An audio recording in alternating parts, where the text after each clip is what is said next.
0 օգուտ, այդտեղ օգուտ չկա, բացարձակ օգուտ չկա։ Պանորամայի հետ զրույցում այսպես նշեց տնտեսագետ Հրայր Կամենդատյանը, անդրադառնալով Փաշինյանի այն հայտարարությանը, թե ախալքալակ Կարս երկաթուղին այլևս բաց է Հայաստանից արտահանումների ու ներմուծումների համար։ Նա պարզապես խաբեբայ է, հիմա մարդկանց գաղափարազուրկ է ինքը, որոշում մարդկանց ինչ-որ նորություններ հրամցնել, ընդ որում այդ օրը որոշել որ տնտեսական բնույթի եւ ներկայացրեց այնպիսի մի, այսպես շուկով, որի մասին նույնիսկ թուրքերը կամ վրացիները կասկած չունեին, էս է խնդիրը։ Խնդիրը հետևյալն է, այդ երկաթուղու այդ հատվածը, ընդհանրապես այդ երկաթուղին նախատեսված է, որ ինքը միլիոնավոր, 10 միլիոնավոր բեռներ պետք է տեղափոխել, սակայն իրականությունը եղավ այնպես, որ այդտեղ ոչ ոք ոչինչ չի տեղափոխում համարյա։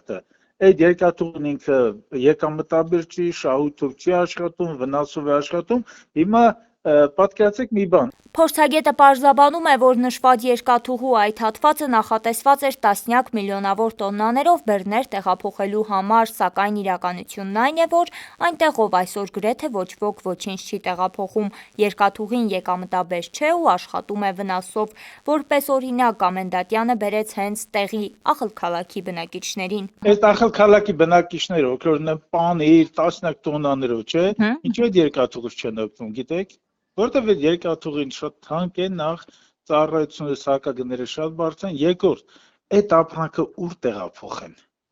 տեղափոխեն Թուրքիա, այդ Թուրքիայում նույնիսկ պանրի տասնյակ տոննաներով ընդհանրենք ավելցուկ է այդ նույն շրջաններում։ Ախալքալակի Կարսի միջև այդ տարբերությունը կարելի ասել եւ կլիմայական եւ աշխարհագրական շատ փոքր է։ Ու այն անձնավորությունը որ պնդում է որ հայկական տնտեսվարողները ստացան այսպիսի մի հատ նոր, մի հատ մեծ անգնահատելի մի նոր ճանապարհ, դա պարզապես մարդկանց դրել է հիմարների, թե կներեք էլի, որտեղ հավանաբար մտածում որ մարդիկ չգիտեն որ կա քարտեզ, կա գլոբուս, կան հաշվարկներ, կան երկաթուղու հատվածներ, զալազան, այն որում այս մարդը, երբ որ այդ աշխարհացունց ինչ-որ պնդումներ է կատարում իրեն բնորոշ անգագիտությամբ, չէ, նա մոռանում է ընդամենը որ կա Երևան, Փոթի գիծը, որով Հայաստանը առնվազն լարվածությամբ կապում է Եվրոպական միության հետ։ Դա ամբողջ խնդիրը։ Նա տնտեսական կրթություն չունի տնտեսագիտական, նա տնտեսագիտական դրույթներին չի տիրապետում, նա անընդհատ փնտրում է ինչ-որ մի բան էլի մի բան ասի, այդ օրը մտնեցնի։ Նա ինքը անգրագետ բարի բացարձակ իմաստով անգրագետ է։ Մարդկանց է դնում է պարզապես, ոնց ասեմ, անուղեղների տեղ։ Մարդկանց գալու ասենք, որ կրթություն չունեն, քարտեզ չեն իմանում լոգիստիկ կապերի մասին, չեն իմանում մթադենք ինքնարժեքի 1 տոննայի տեղափոխման վարձի մասին, էլ չեմ ասում, որ Եվրոպական միության միանալու հետ կապված այստեղ լուրջ խնդիր կա, որտեղ երկաթուղու լայնությունը, գծերի լայնությունը մետր 52 է, թուրքական կողմինը մետր 42 է։ Համարը այս նշանակում է, որ նույն ապրանքը տեղափոխման այս վագոնից այն վագոն ծախսեր են կատարվում, ինքնարժեքը բարձրացնում, դա համար այդ երկաթուղին չի աշխատում։ Այս ամբողջ խնդիրը։ Սա էլ ինքը անգրագետ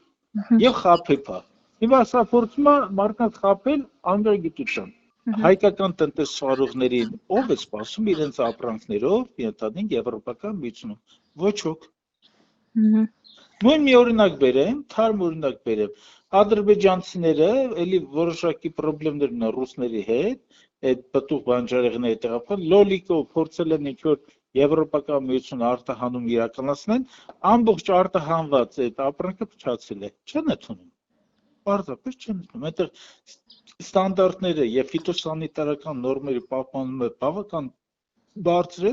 այս մասով այդ պտուղ բանջարեղենը մեր երկրից, Ադրբեջանից չի սերտիֆիկացվում։ Այս ամբողջ խնդիրը, սա խաբեբա է, ինքը որ այլ մտնեցնում։ Էսա։ Մինչև այս երկաթուղին Եվրամիության հետ ինչ ճանապարհով են կապ ունեցել։ Մինչև դա մենք հանգիստ կապնվում էինք, ասում ձեզ, Բուլղարիայից նավը գալիս էր Փոթի, Փոթից բարձում էին երկաթուղու վրա, չէ, վագոնների վրա, առանց խոչընդոտ գալիս էր Հայաստան։ Հիմա այդ գիծը հենց հիմա էլ գործում է։ Այս խաբեբան պարզապես ինչ որ թուրքական սեր ունի,